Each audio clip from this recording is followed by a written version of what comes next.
part of the Press Play Podcast Network. Look up in the sky. It's a bird. It's a plane. This is Jason J. Lewis, the voice of Superman on Justice League Action. This is Mark Wade, writer of Superman Birthright. You're listening to the Krypton Report.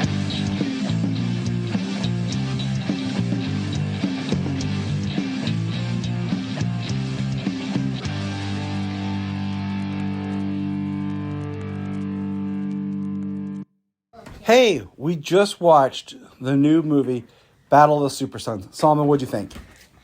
It was good. Yeah, it was good. I think it was good. But also I don't like about the movie. What I don't like about the movie is kind of Robin's hair. Not at the end, like. Sayla, what about you? I loved it. There's nothing wrong, but the only thing is wrong is why the Starman has to come out their mouth. Oh, Starro? Cut out their mouth? Yeah, that's disgusting. And I don't like when the eyes pop. And I don't like when he has a one eye. Gotcha. Anything else, Solomon? Yes. The thing I like about it is Starro's look. Oh, the hive mind Starro? Starro. Yep. I like the big Starro. See, the big Starro is different from the little Starros. Because the big Starro has like gold stuff on it. All right, well, thanks, guys. Welcome to the Krypton Report podcast. I'm your host, Tyler, the Superman of Blue, the Man of Tomorrow. And with me, as always, is James, the Man of Steel, Superman of Red. What's up, James? What's up? How's it going, Tyler? It's going well, man. We're back to our normal episodes, and we're back. Getting our counter back on track because, man, between illness, pre-planned events, special one-offs with the Henry Cavill return news, like I'm never going to pre-plan that far ahead. And again, like I was like, oh, we got this, and it just went to craziness. But we are back on track, everybody, and we have a lot of things to catch up on. So we're just going to kind of go through, the news as quickly as we can, and here we go. Are you ready? I am ready. We'll start. I'm ready. So, as of this recording today, they announced that Superman 2, 3, and 4 will be coming to 4K in 2023. And I'm going to be 100% honest with you. Okay. You know why I say okay? It's because they released Superman the movie on 4K, but they only released the theatrical version. And personally, I like the extended director's cut of Superman the movie better. And I would buy that one on 4K. But they're not releasing that. They're not releasing Superman Returns or the Richard Donner cut on 4K. And I'm just like, well, I wouldn't mind having Superman the movie, but I want the extended version. Superman 2, sure, but I'm not going to buy 3 or 4 on 4K. Like, I have them on Blu-ray, and I am completely okay with that. I mean, I have them on DVD, and I wanted to get them on Blu-ray, so... Which, I mean, I recommend... I don't know if I need to jump up to 4K. If you can get the Blu-ray box set thing like I have, totally worth it because of all the special features. But no, I don't need the 4K of those. Especially because a lot of times they don't take the time to really upgrade it. Like, do you remember like when some of those movies were first coming out on DVD, and they were like older movies being put on DVD, and then you'd watch them and you realize all they did was take the VHS transfer and like copy it to a DVD. It really wasn't DVD quality. I kind of feel like some of those, when they're like 4K releases for movies that are a little older, they don't take the time to really make them pop. Right. Well, and the higher the resolution you go on these things, especially the older you get, for a film, the more the seams start to show. Yep. The more wires you see, the more carts that they use to move stuff you see. Things like that you wouldn't have seen, that you wouldn't have been able to see or really catch before. The matte paintings, the makeup, things like that start to see. But in other news, we got our first look at the upcoming Legion film, the Legion of Heroes next DC animated film. And what surprised us was it shows Brainiac and Supergirl, but it looks like it's going to be in continuity. That kind of threw us because we didn't expect this one to be one of the continuity films. I mean, there was. I think we might have speculated that one might have the chance to be, but we also were only focused on Warworld. Yeah, we have most of being a in continuity film. That's where all of our eggs were in that basket. Yeah, but I think that it did. I'm excited for it. You know. It's just very curious as to how they are building this in continuity universe as it goes, because like some of it, much is happening just like off screen or behind the camera, like just stuff you don't see. Like you only see a small snippet, and like we got the introduction to Superman. You know, we got Flash, who knew Superman and went back in time and went to a parallel universe and met a bunch of different people to come back, and then they go and they go to meet Bruce with Green Arrow. With Green Arrow, yeah. And then we already go ahead. Who you didn't see until the Green Lantern film, Lantern movie, where we already knew Hal Jordan. So yeah, there is Hal Jordan, and the Justice League has existed, and they have a watchtower in space. A lot more stuff has happened off screen than we were prepared for. So I'm excited. That's really all we know about that right now, but more news to come. Let's see.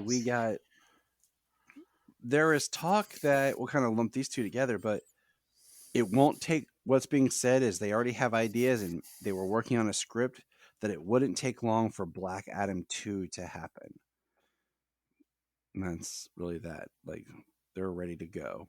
And on the same note, there supposedly is already written a Flash 2 script, and there's more talks about someone being replacing Ezra. So we'll see.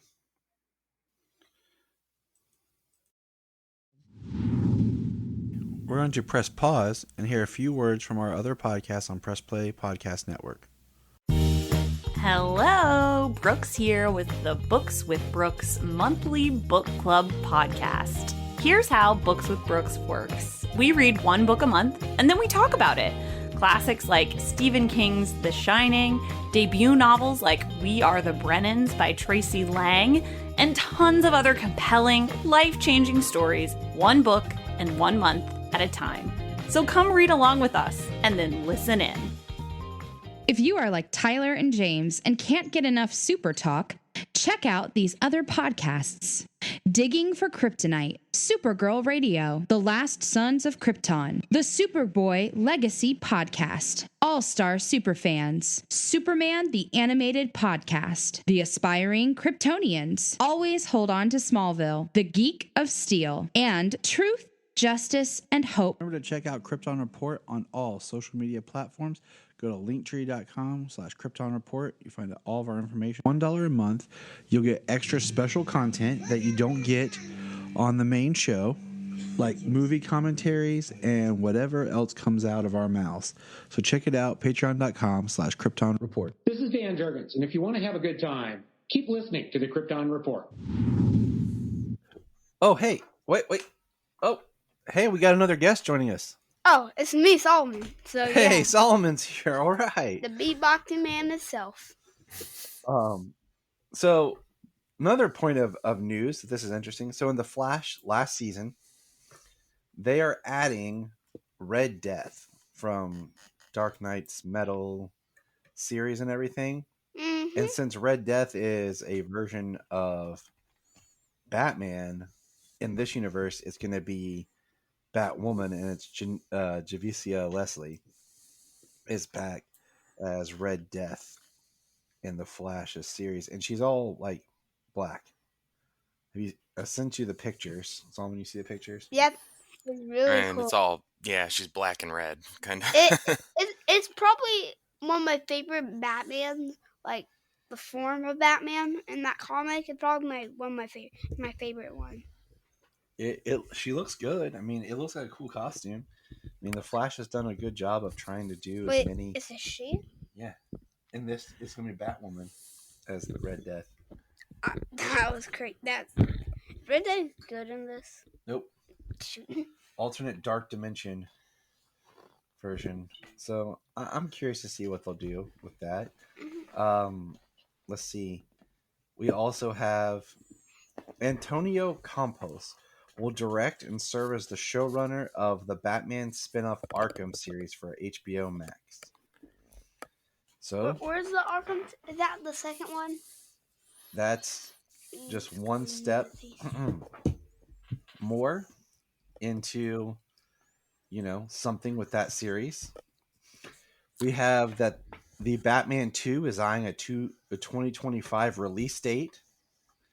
With Solomon, how old will you be in 2025? I will be 10 years old. I'll be 10. And I'll be 40. Jesus. Oh my god. Lord. I'm like, man. I'm going to be 40 next time Batman and Superman reach the big screen. It's like, come on, man. Let's see. We have cast. If you are a fan of How I Met Your Mother, we have cast our new Sophia Falcone, or Falcone, however you pronounce it, and Christine Milioti, who played the mom on How I Met Your Mother, will be Sophia Falcone in the Penguin HBO Max The Batman Universe spinoff series. Yeah, the one with Colin Farrell's Penguin. I just think it's funny because Sophia, this will be our, second version or third version of Sophia? At least second live action version. There was one on Gotham that I know of, and then this one. Which was Crystal Reed on Gotham. Yeah, she did a great job there. She's a good actress. And this actress, she's a very good actress as well. But Sophia Falcone Gigantu is supposed to be a very hefty gal. Like, thick, big, powerful. And they be getting these skinny, twiggy girls. Like, talk about improper comic translations. Everyone's talking about comic book accuracy. Hello? Where's all the thick girls? Oh, Hollywood don't care about that. They don't. Maybe a new DC Studios will. We'll see one of these days. Speaking of new DC Studios, James Gunn and Peter Safran are the new heads of DC Studios, which that's the new name. And officially it's called the DCU, DC Universe, for the films. And they are basically, for the layman's terms, they are like the Kevin Feige of the new DC. Yeah, they're like the CEOs and the CCOs.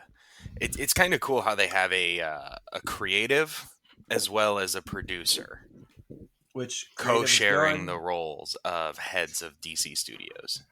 Makes sense. Yeah. I kind of gave my thoughts on a recent episode that I impromptu did. James, what are your thoughts?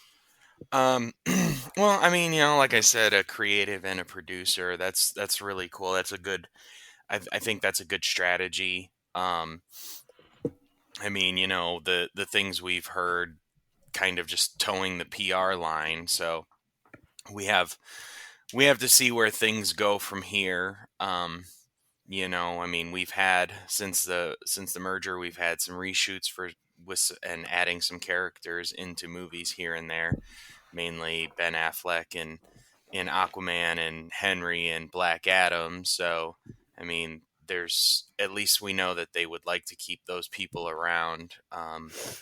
And I mean, James Gunn and Peter Safran, from all I understand, are really good with working with talent. So, we'll see how they do from the business side. Mm-hmm. I mean, Safran is the producer, so he's all business side. But James Gunn, people love working with him. Whatever your tastes are on his Work itself. films, like Yeah. because he's run the gamut with some films, but a lot of them are just very James Gunn. And Yeah, I mean, when he has no reins and no need not to be himself, like, why not? yeah, so hopefully we get. I know that most of us are just kind of hoping we get some sort of direction, with the universe, but allow the movies, the directors, the actors to make each character and each movie the story it's supposed to be. You know what I mean? The entire DC universe does not have to be one set theme, one set tone the whole way through. Yep. None of the comics are that way, so why should the films be exactly that way? But as My long man as there's some James. connectivity My between man. them, I think that's what I'm hoping for. Yeah, I agree. Now, more in that as it develops and we think on it. Yeah, Also, it just happened, and we have yet to see what they want to do.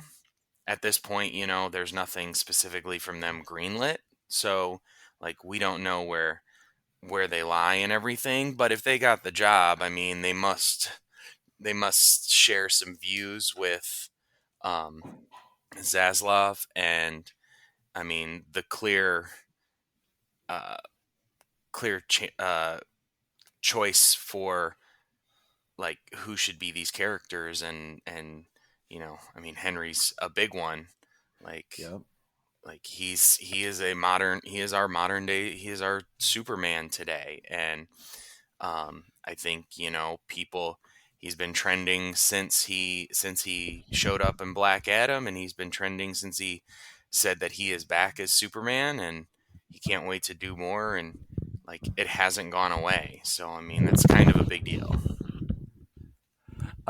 Speaking of Henry, Solomon and I, so my father-in-law traded me a home theater system that he got for my sound bar. Yep. So Solomon and I hooked it up, and what was the first movie we decided to check out with the sound bar? Solomon? Man of Steel. So we watched Man of Steel and about crapped our pants at how the sound is. So we decided we just finished up last night the Snyder trilogy. And then today we're gonna watch Wonder Woman later. So we're just rewatching. You're watching like the 4 best movies that have come out. So, and then we're gonna do Aquaman and then Shazam. We're rewatching, the DC movies that we haven't seen or that he hasn't seen in a long time. Because after we saw Black Adam, he was more interested in rewatching Man of Steel, and he's like, I don't remember really liking it. And then we watched it, and he really liked it, didn't you, Solomon? Mm-hmm. So we're just gonna rewatch him now that he's a little older and stuff. So that's what we're working on. Quick note: the Sandman has been renewed for season 2 at Netflix. Technically a DC property, but you know what hasn't been renewed, James? I think you're gonna tell me. If this was an explicitory show, this is where I would go off the rails.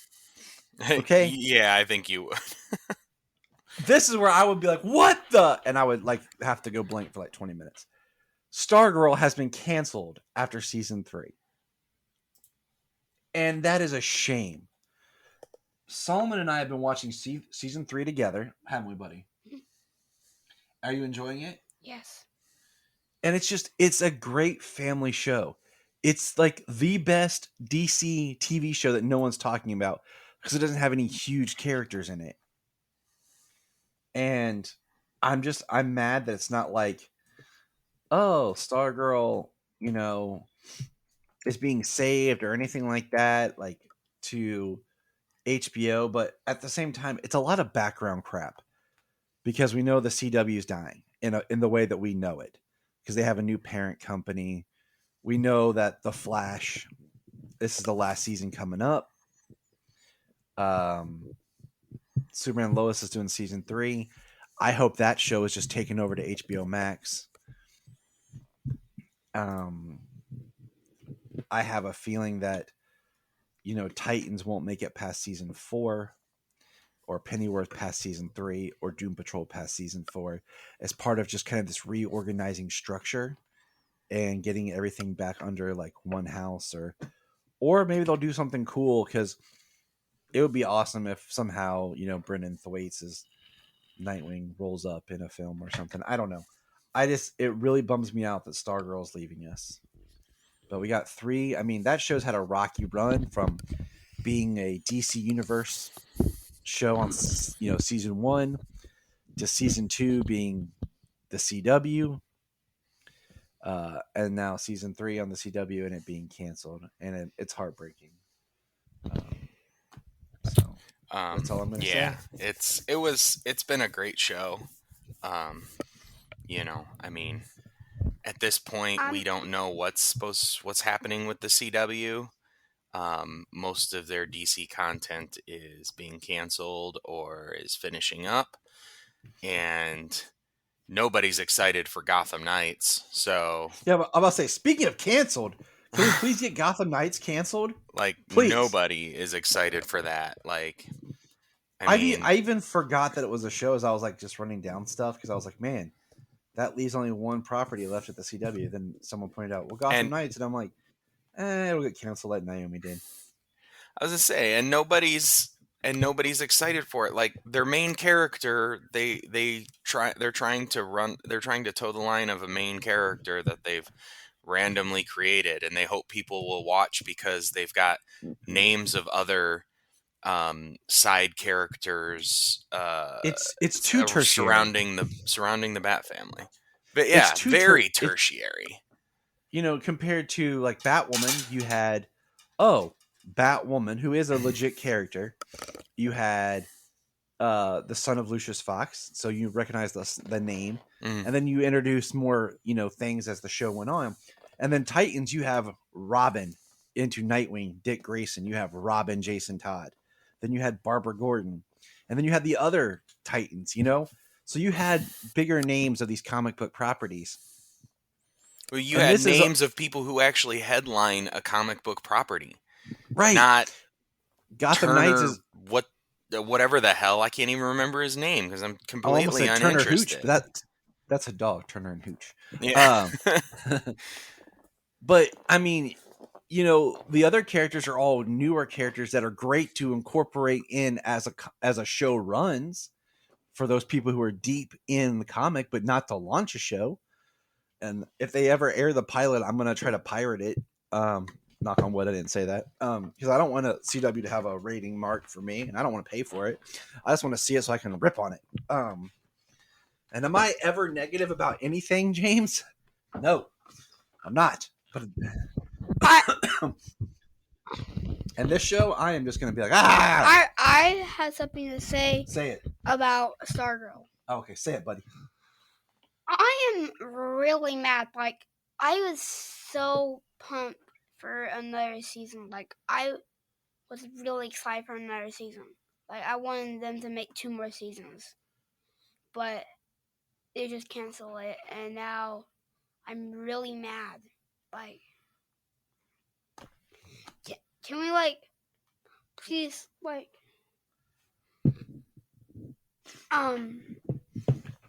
save Stargirl. Uncancel it? Like yeah. That's what I want to do. So uncancel it. I agree, buddy. I agree, Solomon. We should uncancel Stargirl. And speaking of canceled or retooling, the show that'll probably never come to light, the Berlanti Abrams hybrid weird production of Green Lantern, is being retooled as a Jon Stewart show. One, awesome. It should have always been John Stewart in the first place. He's the Green Lantern that everyone knows, loves, and doesn't get the respect that he deserves. No one cares about Alan Scott and Guy Gardner. Sorry. Those are the characters you bring on later. You have to have your flagship character. We're a little howled out, you know, and this generation it recognizes John Stewart as Green Lantern. Okay, that's all I got to say about that. So I hope this show gets produced. I hope that things go well. You know, Berlanti is a huge Green Lantern fan, and out of everything that he's tried, he pioneered the first Green Lantern film with Ryan Reynolds, and then that got kind of taken away from him. So he has tried. Green Lanterns, the character seems like they're having the hardest time getting off the ground with, Wayne T. Carr being filmed scenes for Justice League and, it being Martian Manhunter in the end. I still, after rewatching Justice League with Solomon, I do wish it was Green Lantern in that film. Absolutely. I mean, when it comes to that, the biggest misstep is the end of the Lois and Martha scene. That is and then you could have just had Green Lantern at the end instead and saved Martian for some kind of origin. Yeah. I pitched in a previous episode my Martian Manhunter short film idea. James Gunn, give me a call. I'll write it up, buddy. But, I want this Green Lantern show. I think it would be awesome as just some sort of like Lantern series that we can get all the different Lantern characters. Because there are so many Earthbound Lanterns I would like to see. And then, one of them shows up in a future Justice League movie. Because I really think that under the gun, nice. I think we'll build to a Justice League 2 that that theoretically could be still them versus Darkseid. Depending on which canon of film that Warner Brothers recognizes, there's only a few things that are really significantly different. One being Victor's father being gone, and the other just kind of Darkseid showing up. There's little details, but those can be reworked. A potential Justice League 2 that has Black Adam in it and Shazam with the team. Probably especially Black Adam, because we know how The Rock is. The Rock versus Darkseid. And the thing about the Green Lantern franchise there, if you have a connected series to the DCU, you can really just have you can have them doing their cosmic stuff over here, and you can bring in and take out lanterns as needed. Mm-hmm. And you can have you can have the lanterns from Earth, you can have some in space, and you can have others on Earth. Yep. So they could even be interchangeable on Earth. One movie you have John Stewart, the next you got Jessica Cruz. As your lantern for the movie, depending on what you needed, what you wanted to do with that film. Exactly. And I just think that we're at a point now where we need Green Lantern back. And that's that. So that's all the news. We're all caught up. Now it's time to talk Battle of the Supersons. The first computer animated direct-to-video film from DC. And who else better to talk with than my super son, Solomon? Yeah. So, spoiler-free thoughts. So, just, Solomon, as an overview, what did you think of the movie? I loved it. It was good. All right, James? Yeah, I had a great time watching the movie. Really, really cool family dynamics. Superman and Lois and John Batman and Damian, and then their interactions with the overarching DC universe. Yeah, it was a fun movie. It was really cool. It really brought out the dynamic that we liked from the Super Sons book Mm-hmm. when John was young, before he was needlessly aged up. Bendis. Solomon, do your yell to the sky that you do and say Bendis. Do it for us. Bendis! Good boy. That was great. I mean, not that I don't love what Tom Taylor's doing with John. No, Tom Taylor's doing great. He's great. Yeah, he's doing great. But the how we got there was all Bendis, and Taylor's like, well, I'll do the best with what I got, and he's doing a great job. yeah, and you know what? Honestly, it's going to be nice to have, because Taylor's going to continue on with John, and it's going to be really great to see Taylor tackle that.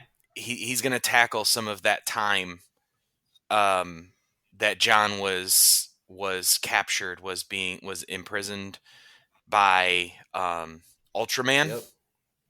So, I think giving that to him is a good idea, because Bendis just cut out 7 years of his life and said, "Screw you guys," when it comes to the character, and we're gonna get to at least get some knowledge on what happened, and we get to see John against Ultraman. That's gonna be great. Yep. I know I steered away from the movie a tad, but No, you're fine. yeah, great. It was a really great movie, and the dynamic that the two Super Sons had. We've always had interactions with different people, and like Superman, and with Connor and Supergirl. But this, and so Damian is a specific Robin. He's a specific type of character. Yep. And the only person who really, I don't want to say gets under his skin, because that's not, especially in a negative way. Like, John is able to penetrate Damian and actually interact like kid to kid. Yeah. I think there's I don't want to say an innocence in John that part of Damian wishes he would have had or longs for. So it's almost like he gets some of that back by being friends with John. Yeah. It's like a way of seeing that he doesn't have to be the darkness inside. So I liked it. I really enjoyed it. I watched it twice.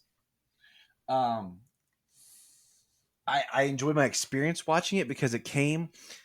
It was delivered from Amazon. I always order my movies from Amazon because then I don't have to worry about them. They just auto ship, and I come home from work and there it is. And the kids came in. They wanted to watch it. We sat down. We haven't done this in a while until this movie rewatch thing we're doing. We just sat down, me and the kids, man, on the couch together, the three of us, turned it on and just sat there and watched it. And it was a great time and experience with the kids watching it. And that's what we've needed in our DC. We had that with Super Pets in theaters, but as far as just a home viewing thing, this was great. So now we're going to get into our spoilers.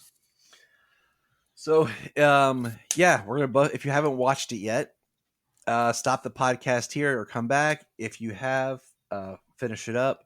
If this is where you're going to end the podcast for now, check us out on all our social media or anything like that.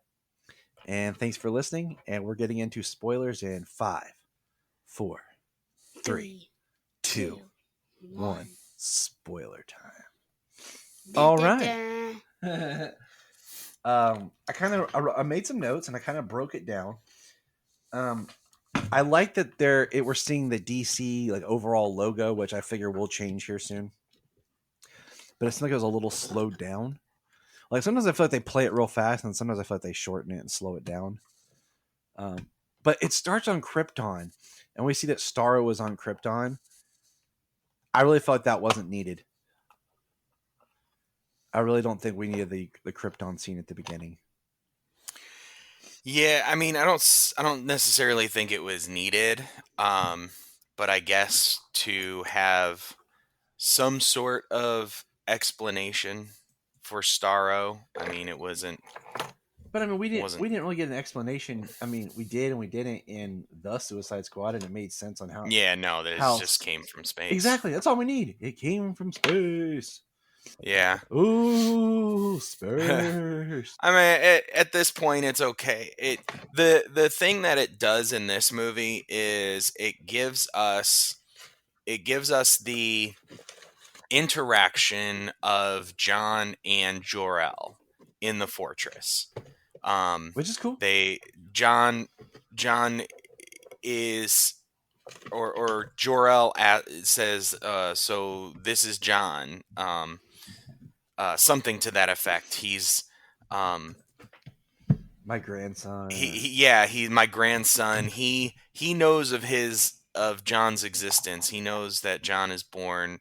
He knows that he has a grandson, and the John doesn't. Obviously, John in this movie just finds out that his dad's Superman, and this is the first time he's ever been to the fortress. So, like, he gets to meet his grandfather for the first time. I think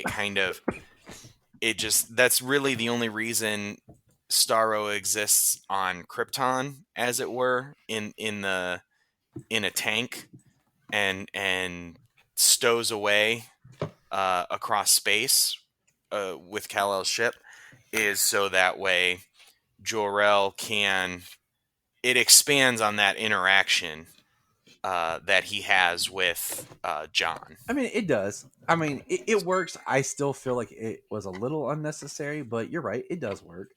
And then the next part is, we have an opening credit scene, which is really cool because it's all done in like very old school comic art, telling the story of Superman and then Lois and then the birth of John.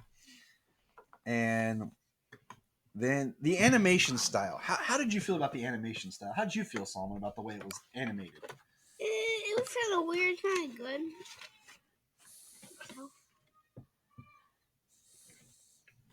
It kind of reminded me a little bit similar in like the Spider-Verse style, a little, but of course this is a direct to DVD compared to being a, for the film.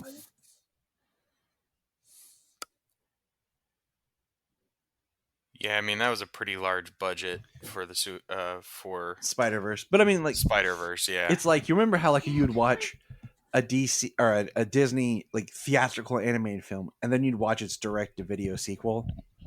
How the animation would have a lot of shortcuts and cheaper. Oh yeah, kind of similar to that.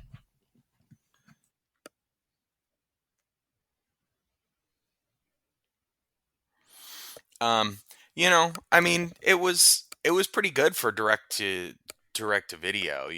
Oh, it totally was. It was great. Yeah. It was great. It is great animation. It does at times get a little choppy, but other than that, I mean, I didn't have any complaints. Oh no, Solomon! Solomon's leaving us. He's got to go fight crime. Go save the people, Solomon. Okay? I will. All right, Superboy.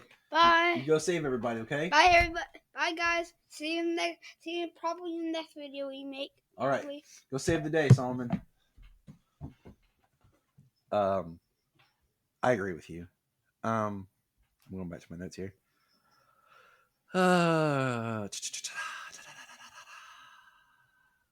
I love the way it opens and John hates that his parents are reporters. He's talking about how boring they are.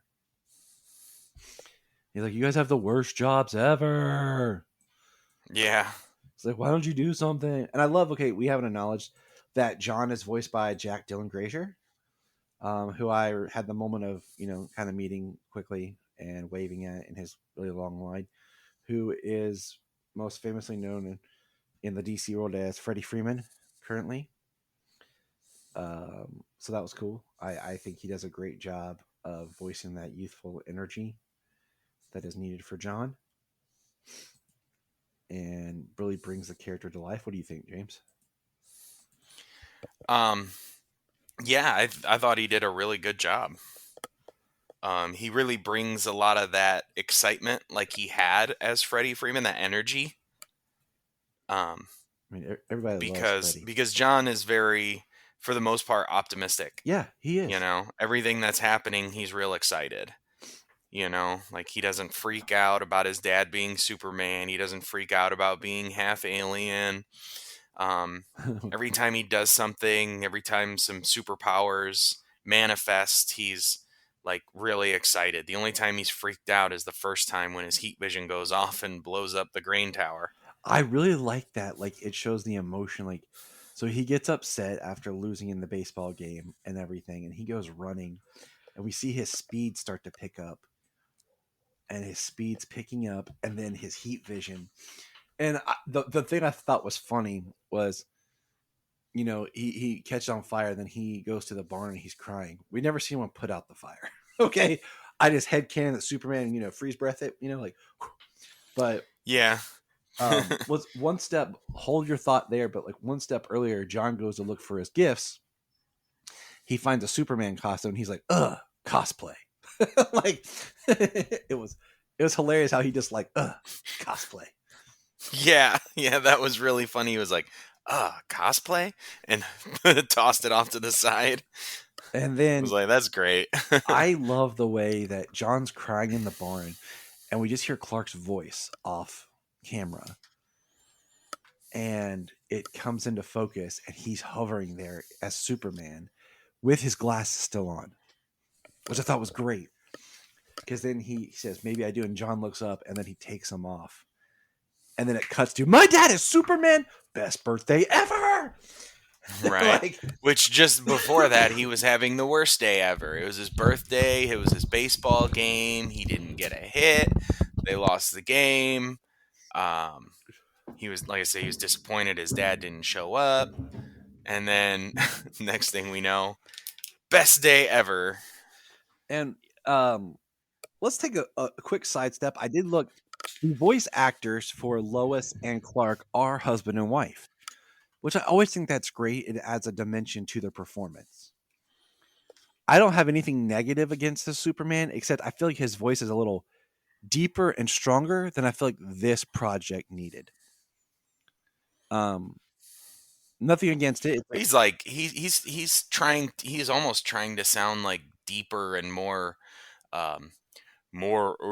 up here with his Superman voice than like even Nolan North does when he's trying to distinguish Superman and Superboy in Young Justice. Which side story, Nolan North played Jor-El in this. So he's now been Superman, Superboy, and Jor-El. And, you know, in my head canon, the voice that kind of fits this fatherly figure is more of Jason J. Lewis. You know, Justice League action style. Like, I feel like that voice would fit this, like, with the animation style. You know, Travis Willingham, I see his voice being something more like in, like, when they did the DC Universe, like, Harder Edge movies, like the New 52 inspired movies. Like, his voice compared to, like, Jason O'Mara's Batman in, like, Justice League War. Something more like that, or like if we did the World Saga, like this kind of booming voice for that, like Gladiator Superman, was what I hear. You know what I'm saying? Like, I think he did a great job. So don't at me, people. I just for this project, I think it was a little off. That's all. That's all.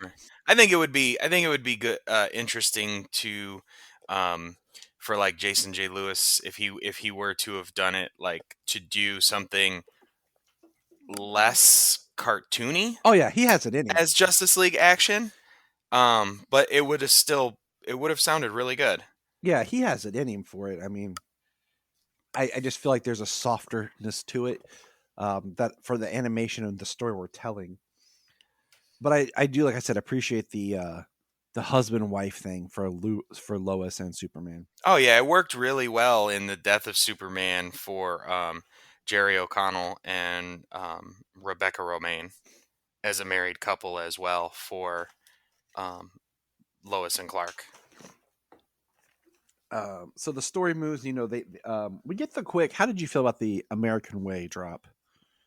That one, okay, that might be one of my only real complaints is um and because it's not the same thing anymore. It feels out of place It does because this is it coming out after the change. Well, I mean, yeah, after the change, but even before the change, like it in the real world sense, it didn't mean the same thing as it used to. When it was made, when it was written, and the way it stuck around for a very long time, that line just doesn't mean the same thing as it used to. It doesn't have the impact and the change these days. Truth, justice, and a better tomorrow is just so much more striking and so much more encompassing of the entire world. Everybody who likes Superman, Yeah. and beyond Superman, a better tomorrow is what everybody strives for, or what everybody should be striving for to make the world a better place.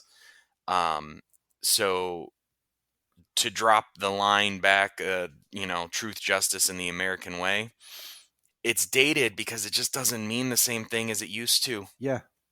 It was a little rough, and we've talked about that till we're blue in the face. But yeah, it was a little like you're producing this now, and with John, like I just feel like it could have been something better. Let's see here.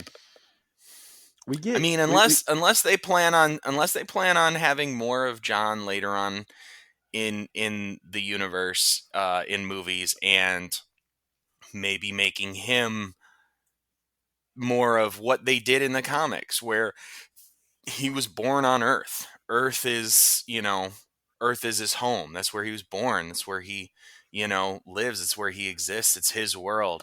Maybe make him, maybe help John change it to a better tomorrow as opposed to the American way. Have some sort of evolution with that from this. That's a great point because this is a story I want a sequel to this.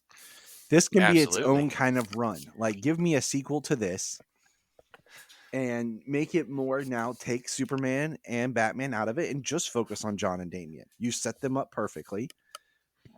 And maybe you can bring in, because we'll later see that Superman takes John to the Batcave, and John is a Batman fan. Like, we see he has a couple of Batman posters in his bedroom. We see that he thoroughly loves the superheroes. We do see a picture that has Superman on it, a poster that looks more like Super Friends style. Yeah.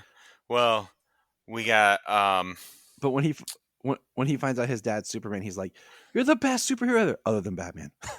Yeah. Excuse me. No, what's really funny is when he's wearing his Superman hoodie, the hoodie he's known for. and especially because Robin's like, really? He's like, hey, I was a fan before I found out my dad was, Like, oh, that's good. Yeah.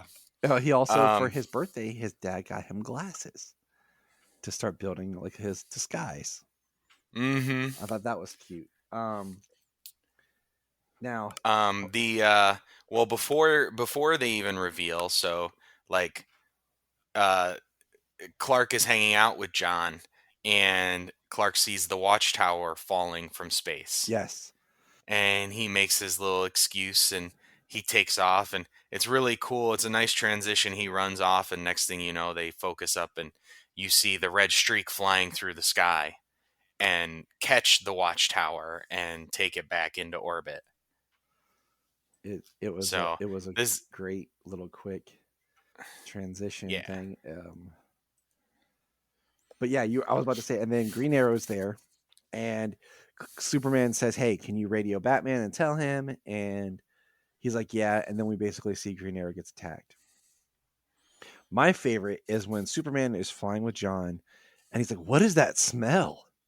That's Gotham City. Right. Yeah, I like that. He's like, why isn't anybody doing anything about this? And he's like, there is, or someone is. And Batman's running across the rooftops chasing Penguin and his goons. And then he's like, aren't you going to help him? He said, actually, he gets pretty grumpy when I try to assist. And and and then he's beating up the guys and he's like, oh, ah. And he's like, he's actually taking it easy on him tonight. Yeah, he's taking it easy on him tonight. Yeah. How did you feel about Troy Baker's voice as Batman? I mean, he didn't do a whole lot in this. I mean, they definitely kept the focus where it belonged, on the kids.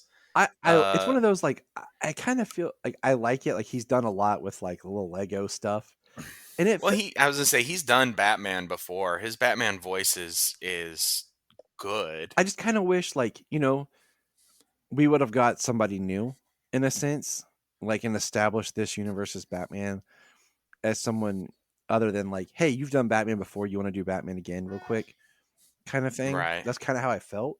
It wasn't bad. It's just I'm like, I've heard that before. What is it? I got my Supergirl Laura here. All right, Laura's. I actually have she woke up. She came in here nice and quiet. I actually have Battle of the Supersons going on behind me here on the TV, and she's watching. She's liking it. Good. That's a good child. Good parenting done right. Mm-hmm. Parenting done right. What I thought was interesting is, did you catch the line where John's running through like ideas of names and he says Superboy's taken, right? Just made me pause and think, like, okay. Yeah, is there a Connor in this continuity here? Right. So, like, just a thought. When we get to the Bat Cave, they have the meta analyzer, and Damian is like, we find out Damian's rejected by the Teen Titans because he doesn't care about anyone but himself. And yeah, he's not a team player. We meet the Bat Cow, and I love that John's like, you want me to milk her? He's like, what? It's a cow. You want me to milk her? I can do it. Yeah, he's like, you need to milk her. And then, like, cows need to be milked, and he's like, no. And then before they leave, John hands Batman like a bucket of milk. Yeah, I love that. Which is really funny too, because he's like, of course I have a cow. And then he's like, and then he's like, who's left?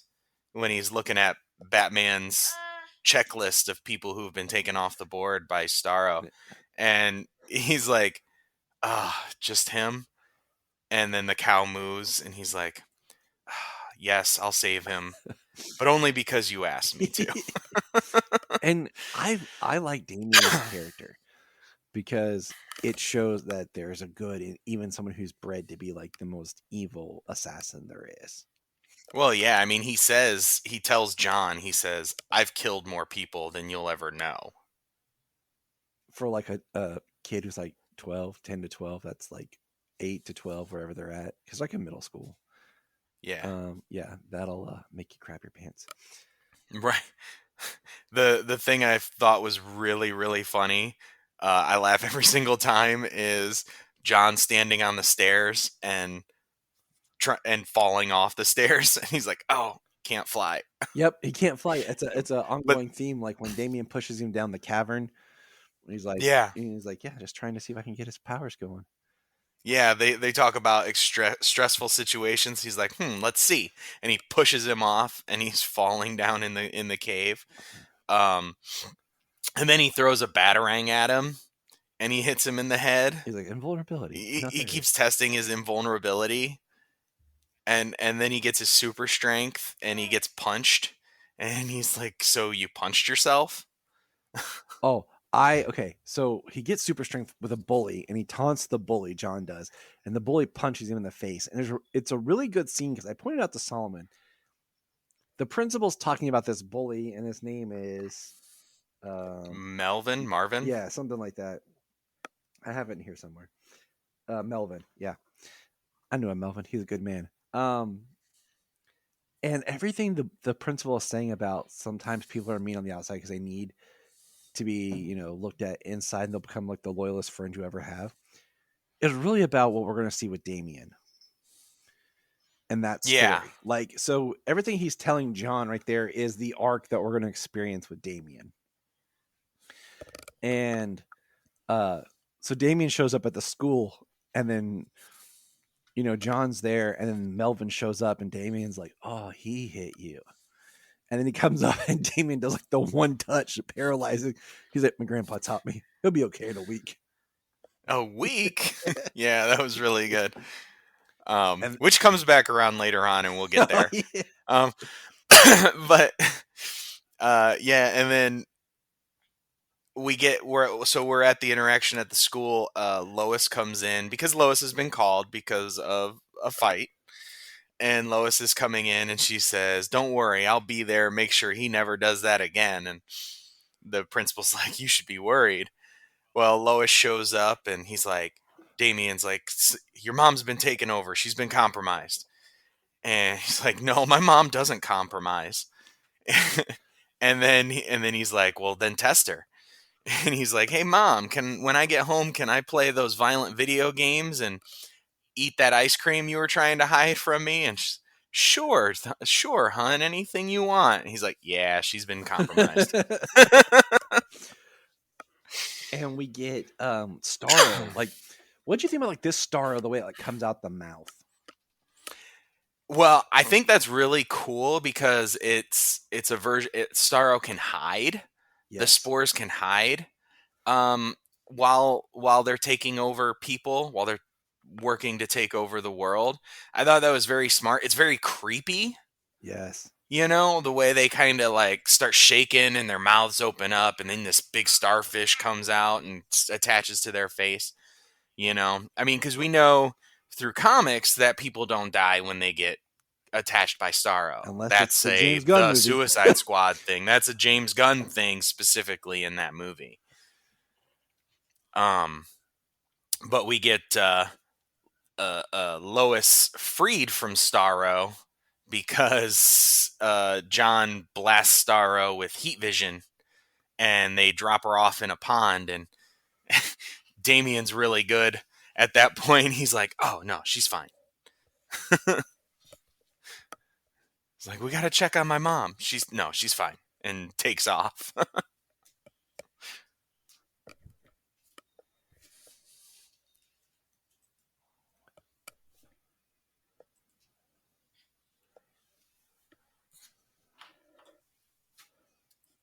James?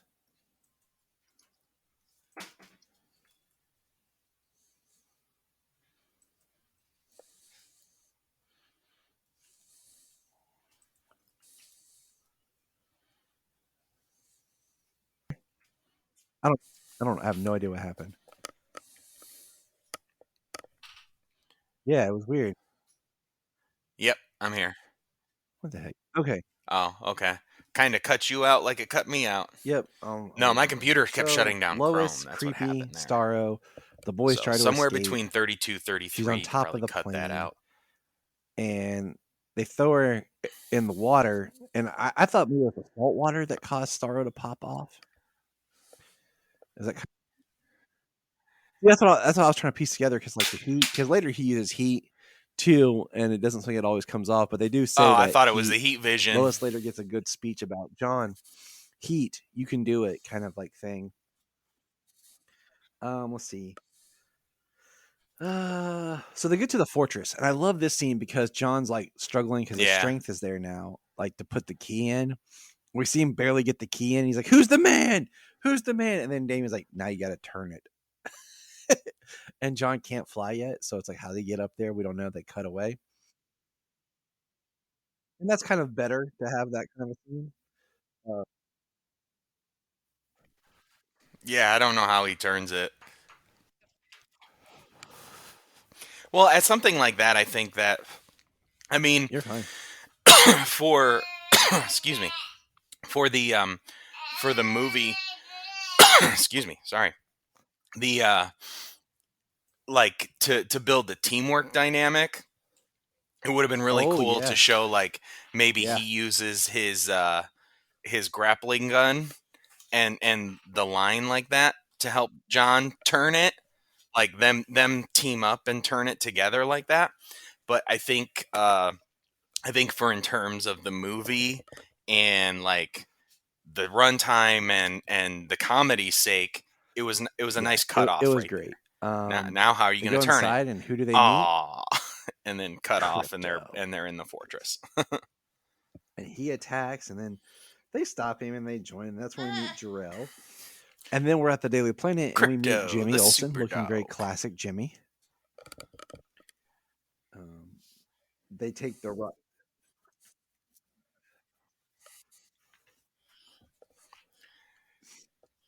Sweater vests are dope. Yeah, man. I do love that they still that Jimmy They was take the still rocket to the in a little watchtower. sweater vest with his We bow find out tie. Lex is president, and Starro's infected his mind.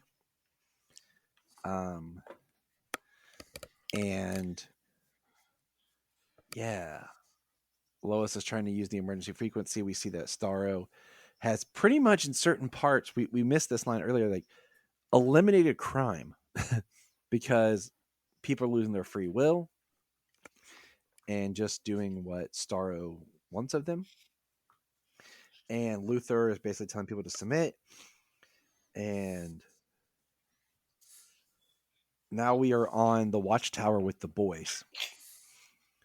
And they open the door, and there are the Teen Titans with Wonder Girl, Beast Boy, Kid Flash, and Martian Manhunter, and Green Arrow. And Green Arrow, as I quote Damien, green counter copy of my dad.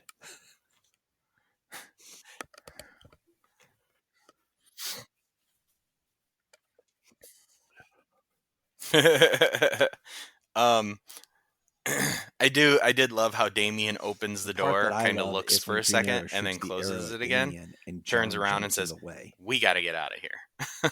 And Damien like is mad at him for doing it. Like, yeah, I'm Arrow. Yeah, that's how his immunity. And then he's like, invulnerability. "You're arrow proof," and he's so excited. I'm arrow proof. Not an emotional like. Yeah, like I like stress, how he does I it like that because his he's invulnerability acting kicks true in heroism. for saving somebody. And then after that, they're like, "Oh, we got this now." Yeah, I like that's So when then they his start invulnerability fighting shows and up. taking out the Titans and Martian Manhunter and Green Arrow, and then eventually you knew it was coming. They had to fight their dads. And then they switch dads because Damien takes the kryptonite ring from the pouch and fights Superman. Yeah. And then they meet the Hive Mind. And I think I liked it. It was more, I like how the spores look classic. What did you think of the look like of just this a giant version of the Starro? spores? It looked more menacing, almost kind of scorpion-like.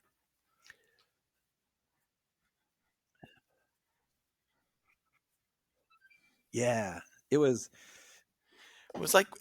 definitely like one of those other forms of like starfish that are almost tentacly. Like the arms are more flexible, longer, tentacle-like. But then he also had like spines and stuff. Because I mean, like starfish, they have like little spines and things. Like that's their own little defense mechanism. But this one is like massive. It's not strong enough. It's like doomsday bone protrusions. So they decide that they're going to basically take the watchtower out of orbit and just let it blow up in the atmosphere and kill Starro. So we have this, they send everybody off in like the ships and the pods and stuff that are on the watchtower to Earth, and they crash. And then we see that the hive mind's losing its ability to control everything because it's injured. And that's when Batman and Superman are free. And we just have this scene of John and Damian sitting there just kind of chilling as they're falling to Earth to their death.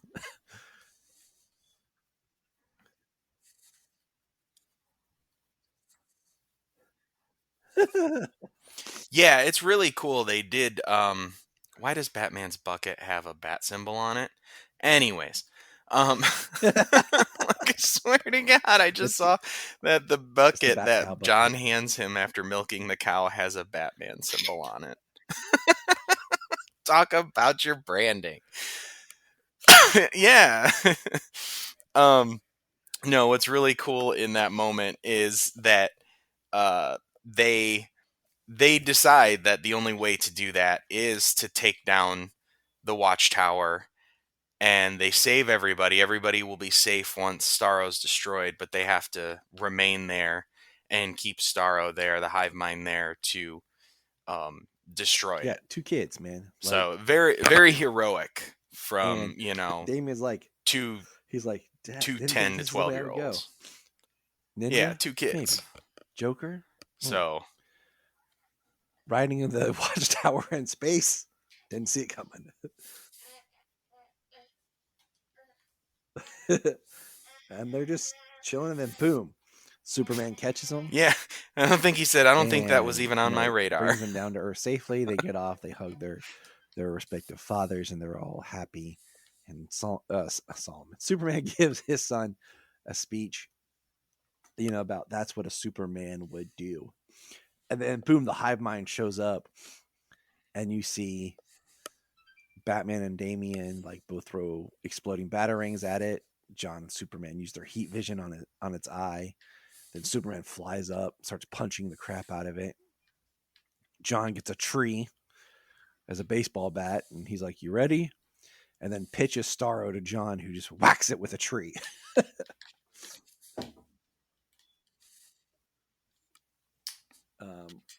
You can't get more classic than that. Like, Yeah, and sends it back out the atmosphere. classic baseball game, father and sons. And then Which the which Teen seems to Titans incinerate it want there. Damian, and he's like, I'll have to get back to you on that. And we get a scene of John's baseball game, and there's Lois, Bruce Wayne, Damian, and then Clark, and then Melvin.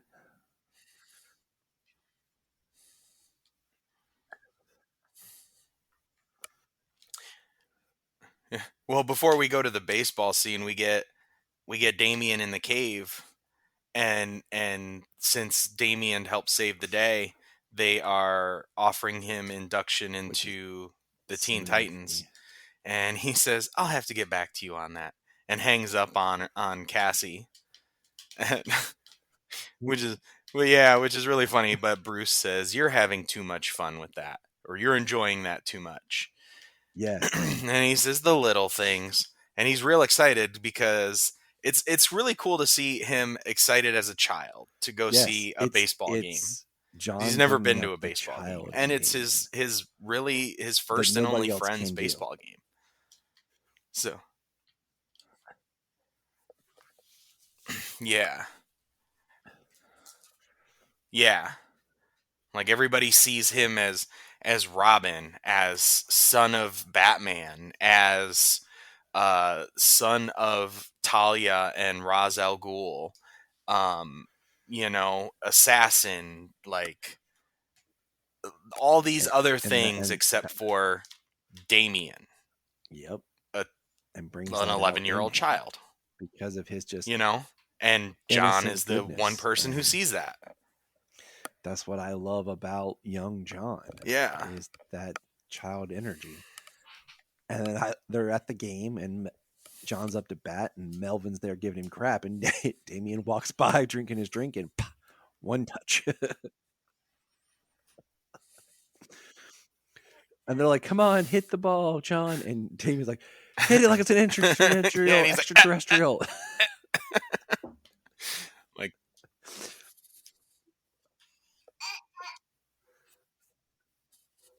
like yeah, creature in orbit, or like goes off. hit it like it's a extraterrestrial. What does he say? Yeah. I really want to get it because it's Not to really mention funny everybody's, because like, in he jeans, says t-shirts, that, and here's these two dudes and in then suits. like the whole Bruce crowd don't know how to wear looks at him. jeans. He should have had a turtleneck on. He should have had jeans and a turtleneck, like Right. or a black and gray flannel, like he's trying to fit in. I was gonna say Bruce Unknown jeans. Yeah, right. And then John super bunts basically. He just tries to bunt Black and gray flannel. That'd be hilarious. Home runs it, and then it ends with John and Damien. I know it's still a super bunt.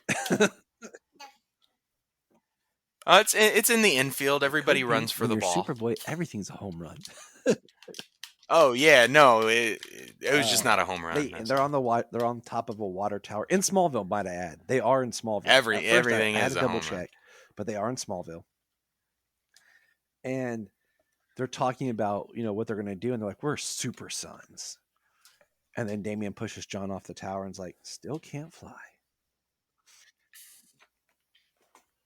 What would you rate this one? Yeah, and that's how it ends.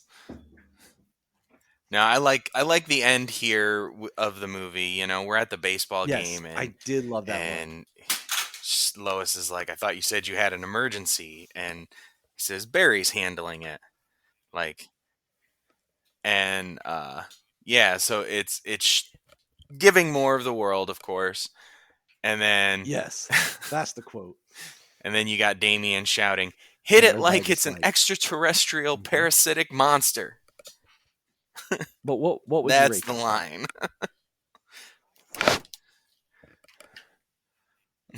Right.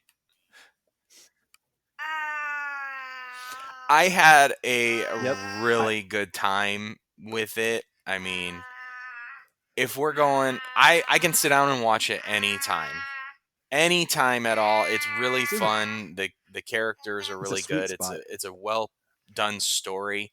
It's not long. It's an hour and 18 minutes with credits.